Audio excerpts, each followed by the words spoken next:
Hey, great to see you, Joe here, and welcome to another lesson. Thanks very much for joining me.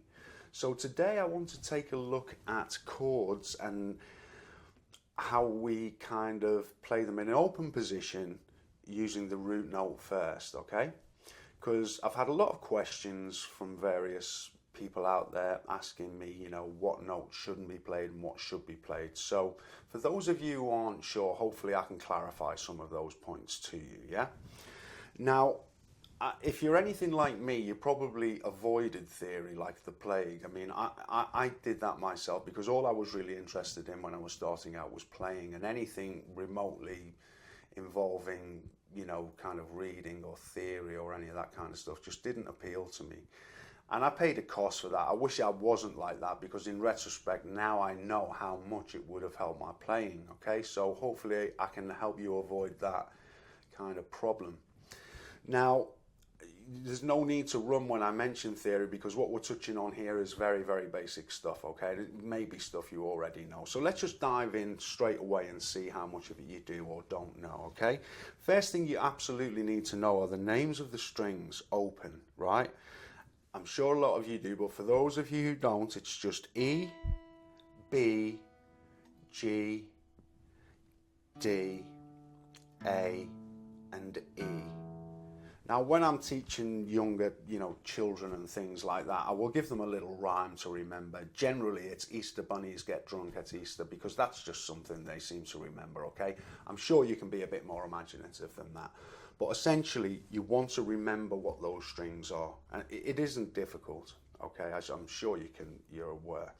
Now, the only other thing you really need to know, which is going to help you tremendously, are how the notes run, okay? So let's just say they run from A up to G sharp, okay? So if you were to write them out, it'd just be A sharp, B, C, C sharp, D. I'm just starting at A because it's the first letter in the alphabet, okay? It doesn't really matter where you start. What I'm going to do is I'm going to start on E, okay, to give you this example. This top string here. So that's E, open E. Now when we put our first finger down on the first fret, it becomes F. Then it becomes F sharp, G, G sharp, A sharp, B, C, C sharp, D, D sharp, and we're back to E. Okay? So that's how they run on that string all the way up. And if we were to take the next string, it would just be A sharp, B, C, C sharp, D, D sharp, E, F sharp, and so on. Okay, same thing applies. Once you kind of get to G sharp, you come back round to A. Okay, so that's another thing that you need to try and get your head around if you don't already know it. Now, the one other thing that you need to know is that you'll notice I was saying sharp, right? Well, it could be sharp or it could be flat. I'll touch on that in a moment, okay? But the important thing to realize is that there are no sharps and flats between E and F and B and C. Okay, but between every other kind of set of notes there is a sharp. So between G there and A here, there is a sharp or a flat in between. Okay? Now, if you don't already know, sharp means raised and flattened means lowered. Okay? So if you think that this is an A and this is a G and there's a note in between here, well, it's sharp of the G. Yeah, because it's higher than a G. So it could be a G sharp, you could call it a G sharp, or it is flattened, i.e. it is lower than an A. So it could be called A flat or G sharp. Now hopefully you can understand that concept, yeah? This is going higher this way and lower that way, yeah? So it's either going to be, you can call it a G sharp or an A flat, this note here. yeah? And the same thing applies here. So let's just say we've got our A here, which we have, and we've got our B here. Well, we know that it's lower than the B, so it's a B flat.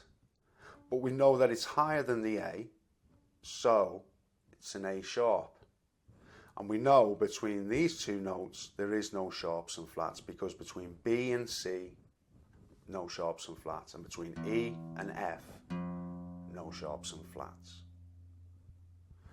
Now, having that knowledge means you can work out any note on the fingerboard now, yeah, from just that very basic little bit of information, knowing the names of the open strings, knowing that the notes run from A up to G sharp, and knowing that there are no sharps and flats between E and F and B and C. Okay, now this helps us in a sense, because say for example we're playing a D chord,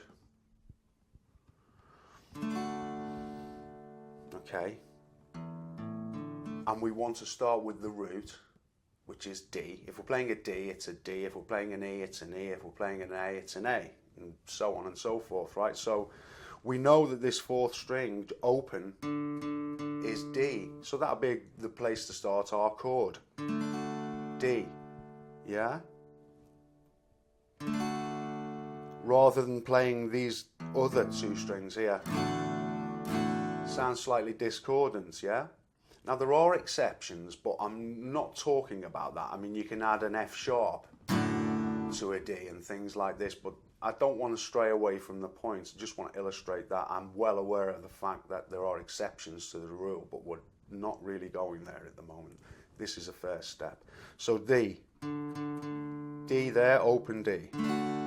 C chord, well, we know that this second string here, which is an A string, A sharp, B, no sharp and flat between B and C, we know that that's C. So we would start our chord on the C and not this E. There is an E in the chord of C, but we start it with the root, C. Okay, D, we start with the root, A, we start with the root, F, start with the root, and so on. So that should clarify, you know, what notes not to play and what notes to play when you're strumming your songs and playing your chords. Now with, for example, a G, it doesn't really matter because we're strumming all the strings, but still our root is here, whether it's open or whether it's a bar chord. Okay, so that should just clarify any kind of doubts you might have about things in that regard. Now, at some future point, I'll be covering the cage system, and if you don't know anything about that, don't worry too much about it. In essence, it's just about moving positions up and down the neck to create the same, you know, different chords in different positions. Now, what I wanted to say was that if we just take a look at the C chord, the A chord, the G chord, the E chord, and the D chord, all these chords, open chords, can be moved up the neck. Now, however, when we do, we don't play all the strings. Just start out by trying to play the strings that you are fretting. So in other words, the strings that you're pressing down with this left hand. So that's a C. In that position, we can play all the notes. But if we go up to a D, which would be C, C sharp, D, then we just play the notes we're pressing down. So that's a D. Yeah, that's an E. And F. Okay. Same with the A. A chord, B chord, C chord. And I'm just doing that. I'm just barring it basically. I'm just moving an A, B, C, D, E. And if you learn to play the A shape as a kind of half bar like so, then you can take this first finger and play the root. All you have to do is go 2 frets back and 1 string up. So it's the 5th string, 2 frets back and you'll have the root. So we know, yeah, that this note here is a D. So that's a D major, E major,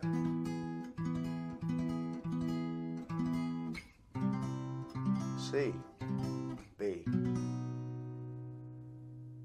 Okay, so that's your A. Your G can be moved, but generally it's not one of the more common ones. So you'd have the same kind of thing, G, A, B, C, so on.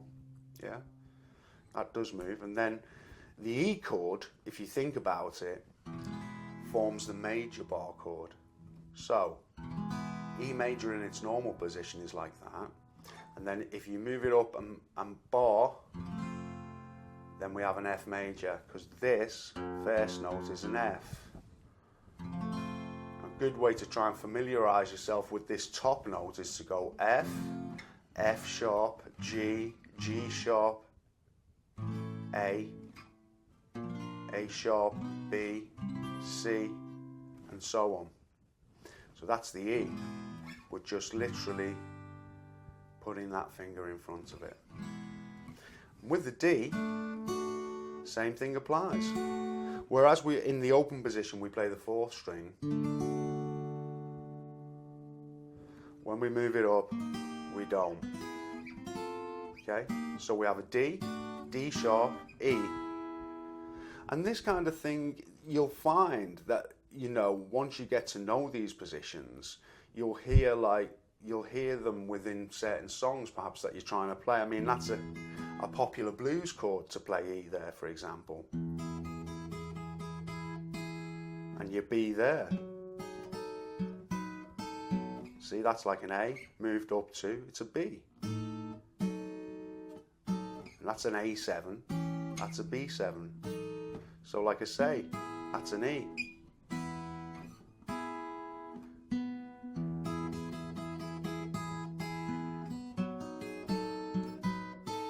Yeah? So all of this becomes relevant, and it's well worth 10 minutes of your time, perhaps each day, just trying to get to grips with what the names of the kind of open strings are and what the names of the notes are. Even if you just go up and down one string saying it to yourself, then you'll become familiar with it, and you'll be able to move these chord shapes and figure out quite a lot of stuff. So I hope that clarifies any kind of questions that you had, and it's kind of answered any of those for you. If you still have some questions, don't hesitate to leave those below. I always do my best to get back to those. And I hope that it's helped in some small way. If it has, perhaps you could click on the like or the subscribe. And I really look forward to seeing you next time. Thanks for watching.